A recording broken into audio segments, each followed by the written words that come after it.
now I'd like to be able to take some questions, if I may. And I'm told that Dimitri of the Financial Times has the first question.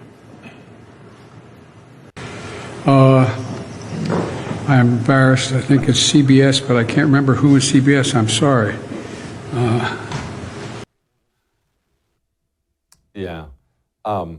Xi Jinping is somebody who's going to take that and he's going to run with it. Joining me now, Michael Pillsbury, Senior Fellow for China Strategy at the Great Heritage Foundation.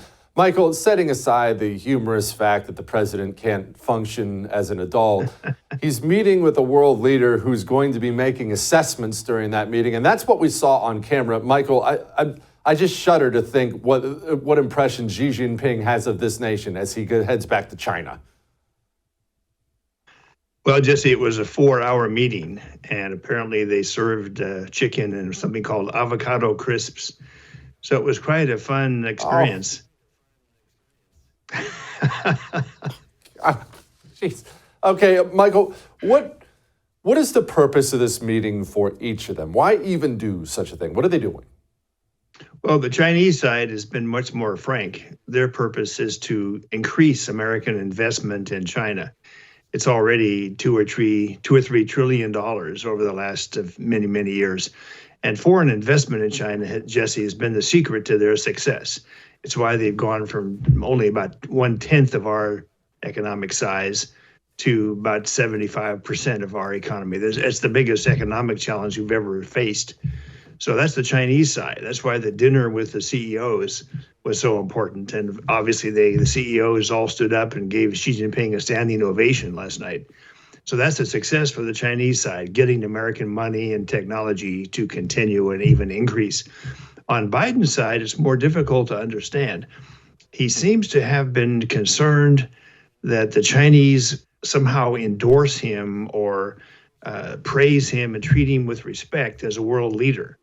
And Xi Jinping did not attack him or mock him. But I think the Biden team is hoping for kind of an endorsement for Biden as president because he's succeeded in getting along with Xi Jinping. Biden didn't make any demands. They seem to have known in advance that the military contacts were going to be restored. So the Biden side looks like they just wanted to be praised and treated with respect by China so that they can sort of lock in their re-election campaign for next year. Yeah, I'm glad you brought that up, Michael, because I found that fascinating. Joe Biden has, for a few years now, been very fond about talking about how close he is with Xi Jinping. I spent all this time with him. We were in the Himalayas together. He does this about every 35 seconds. But how in the world does that help him with the American people? Joe Biden being close with Xi Jinping has got to be about item number 1,000 on the list of every single voter's wish list. So what do we care? Well, there's a kind of a wink and a nod going on here that Biden's got the war in Ukraine. He's got the war with Hamas and the potential of a war over Taiwan. So that would make him a 3-war president, which would hurt him with voters. So this performance yesterday, in a way, is saying, I'm not going to get in a war with China. I can get along with Xi Jinping. Don't you see we're having this almost romantic stroll in the garden with the flowers? And the American side obviously had to approve Xi Jinping coming here. They had to give a visa to him and his team, let his plane come in, and then let him have this dinner with the businessmen and access to American capital. So the Biden message seems to be, I'm a competent president, at least when it comes to China, and I'm not going to get into my 3rd war. Oh, gosh. Okay, now let's talk about this military communication agreement, which, as you said, they pretty much had set before they got here. That's a little bit concerning on the surface. Should it be? What does that mean? They're going to communicate. Well, what they say is they want to head off an accidental war. So, as you know, Chinese jet fighters and even Chinese bombers are circling around Taiwan every day, crowding up against the international identification line. If one of those Chinese jet fighter pilots is kind of a hothead and goes extra far, crashes into a Taiwan jet fighter or even one of our reconnaissance planes or one of our bombers. I mean, they came within 10 feet of one of our B-52 bombers just a couple of weeks ago. If that happens, the idea is we both militaries get on the phone and say that was an accident. We don't intend to start a war with you. Please forgive us. That's the concept. Whether that would actually happen in the past has been very questionable, because the Chinese in some past crises have refused to pick up the hotline telephone. So even though you have the hotline, it doesn't mean that they'll necessarily use it. So it's the head-off accidental war. That's supposed to be the reason for it. Okay, Michael, let's talk about the Taiwan situation. I've been told by people who know a whole lot more about it than I do that China, if they're waiting until elections Taiwan is going to hold in January. Is that the case? And if so, why? Because politics in Taiwan is complicated. There's something like 30 or 40% of the island that's willing to have political talks and political agreements with China. The election is January 13th. If the DPP guy, who's the current vice president, he goes by the name William Lai, if he wins, the Chinese have talked themselves into that this will be a cause of war. At least it'd be very disturbing for them.